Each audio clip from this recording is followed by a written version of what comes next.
F788 de CTC Startel es discreto y silencioso y cuesta solo 19.990 pesos. Y como si esto fuera poco, por 19.990 pesos adicionales, adquiera un kit manos libres para el auto que incluye el servicio discado por voz gratis. ¿Casa? ¿Aló? ¿Aló, María? Soy yo. Hola, señora, ¿cómo está? Nana. CTC Startel. Nadie le ofrece más. Recuerde, al contratar cualquier plan de CTC Startel podrá ganar un Game Boy para sus hijos. La comunicación digital de CTC Startel le indica la hora. 8 muertos en choque de bus con tren en Longaví. Mayoría de las víctimas son niños. En paro indefinido, trabajadores portuarios de Valparaíso.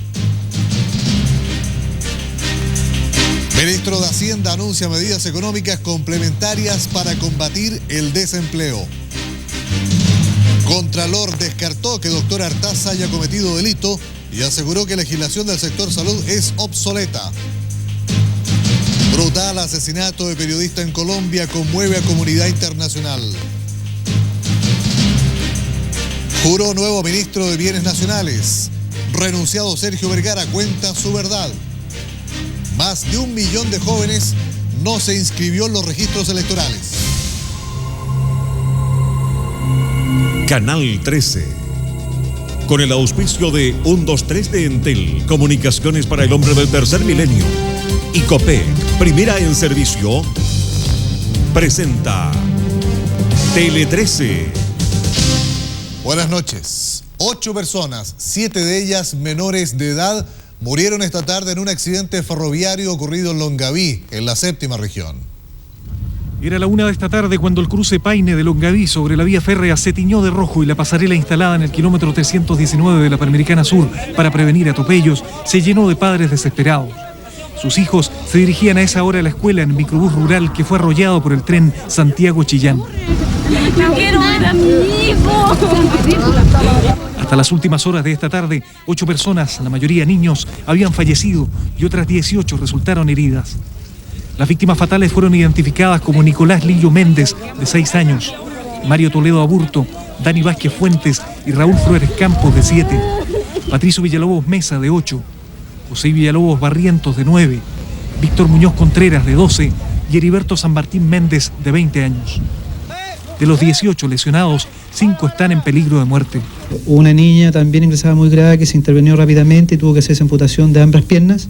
En general yo diría que muchos de estos pacientes están en estado gravísimo, con peligro de vida de parte de ellos y que fueron atendidos, ¿no es cierto?, en primera instancia en la asistencia pública del Hospital Base Linares. De acuerdo a testigos, el conductor del microbús, Manuel Antonio Mondaca Silva, de 49 años, no vio ni escuchó al convoy que pasó por el cruce a unos 50 kilómetros por hora. Esto a pesar de las advertencias de algunos vecinos desesperados por lo que previeron que iba a ocurrir. Mi esposo gritó mucho para allá, incluso se acercó y le paró las manos y fue la desgracia nomás, señorita.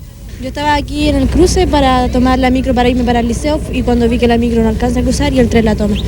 Y yo vi todo el impacto y no supe qué hacer, me quedé parada porque realmente fue impactoso ver eso. El bus tiró a mirar, se paró, disminuyó la velocidad y no paró, pasó no.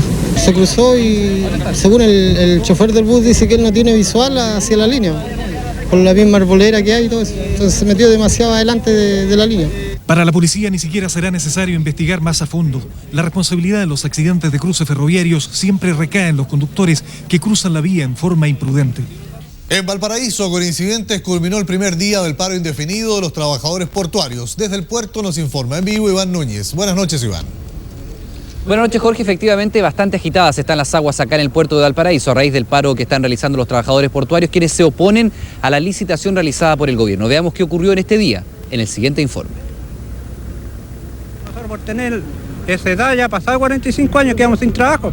Y aquí estamos agarrando turnos de vez en cuando, que para nosotros es humillante, tenemos que andar en las compañías mirando cara.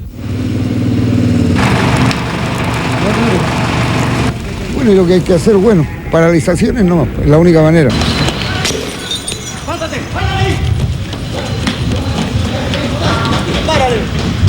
Los portuarios están en pie de guerra. A partir de anoche, los 1.200 trabajadores de los sitios de Valparaíso iniciaron un paro indefinido de actividades en protesta por la licitación de los sitios de embarque, que en su opinión se traducirá en un alto nivel de cesantía entre sus afiliados. Y el gobierno no ha sido capaz de tomarlo en cuenta y reaccionar positivamente ante una cuestión que es absolutamente justa para los trabajadores que nosotros representamos. Los trabajadores portuarios exigen al gobierno que se destine cerca de un 20% de los recursos que recibirá el fisco por la venta del puerto a particulares para entregar jubilaciones anticipadas y poner en marcha un efectivo plan de reconversión económica en la zona. Es decir, un quinto de los 266 millones de dólares que implica la privatización en un lapso de 5 años. Y no solo eso, el vocero del movimiento, Walter Astorga, exigió la creación de un proyecto de ley especial para el sector que contemple un sistema de jubilación para todos los trabajadores. De lo contrario, señaló, agudizarán el movimiento. Y tenemos que estar día y noche, y tenemos que implementar las ollas comunes y las acciones en la calle con más fuerza de lo que hemos hecho. La tranquilidad del día, de hecho, se vio interrumpida al caer la noche sobre Valparaíso. Encapuchados prendieron barricadas en distintos sectores de la ciudad, impidiendo el acceso a los principales cerros porteños. Ahora, ¿por qué están protestando con la cara cubierta? Porque el gobierno en la práctica quiere aplicar las medidas judiciales contra nosotros, porque protestamos de esta manera, pues, y tenemos que cubrirnos, pues, desde luego, y vamos a seguirlo haciendo. Carabineros debió emplear carros lanzagüe, gases lacrimógenos para disuadir a los manifestantes. Los incidentes se prolongaron durante varias horas y, según los portuarios, continuarán en los próximos días. Hasta el momento, la paralización de las faenas produjo pérdidas estimadas en $35.000. Y pese a que el gobierno ha señalado que esta movilización es bastante injusta, los trabajadores de los puertos de San Vicente y San Antonio también se plegaron a esta movilización iniciada acá en Valparaíso. El informe nos entrega Enrique Barrera. Los trabajadores de San Antonio fueron los primeros en sumarse al movimiento iniciado en Valparaíso. A las 2 de la tarde, unos 500 portuarios bloquearon con neumáticos encendidos los accesos al terminal, iniciando así una paralización indefinida de actividades. Nadie trabaja y el que intente hacerlo, no sé, tendría que venir de otro puerto que no esté en conflicto o de otro país. Y si llegan a entrar, los vamos a sacarlo nomás, hasta que cumplamos nuestro objetivo. 6 buques interrumpieron sus faenas de carga y descarga y un séptimo quedó a la gira. En Talcahuano, a las 6 de la tarde se sumaron los trabajadores del puerto de San Vicente. Después de una marcha, unos 80 trabajadores se tomaron las dependencias de Emporchi. Pero aquí la situación no fue tan dramática, ya que para hoy no estaban programadas faenas en ningún barco. El gobierno expresó su absoluta sorpresa por esta movilización. Se plantea que la exitosa licitación de los puertos de San Antonio, San Vicente y Valparaíso abrió los apetitos de los trabajadores. El proceso de licitación significó un ingreso de $294 millones para el Estado, mucho más de lo que se esperaba. Además, dado que los terminales quedaron en las mismas manos de quienes ya los administraban, se dieron garantías de que el proceso no repercutiría en el empleo. Según explicó el ministro Insulza, a pesar de que no se tenía ninguna obligación legal, el gobierno creó planes para que aquellos portuarios que perdieran eventualmente su trabajo en los próximos 2 años fueran reabsorbidos con sus mismos sueldos. De ahí la sorpresa de las autoridades. A mí lo que se me planteó era el temor a la cesantía.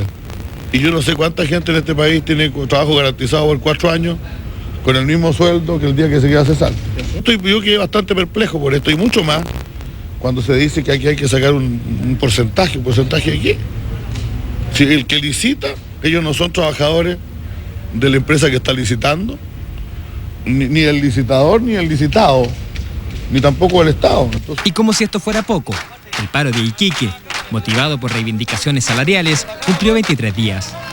En el terminal se produjeron forcejeos, debido a que los trabajadores eventuales impidieron el paso de los estibadores contratados para reanudar faenas.